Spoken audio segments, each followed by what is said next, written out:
Добрый день!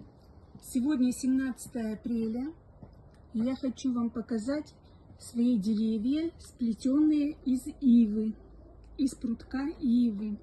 Деревья это уже нарастили зеленую массу, довольно-таки высокая поросль. Можно начинать формировать крону будущего дерева. Плету я деревья из 48 лоз.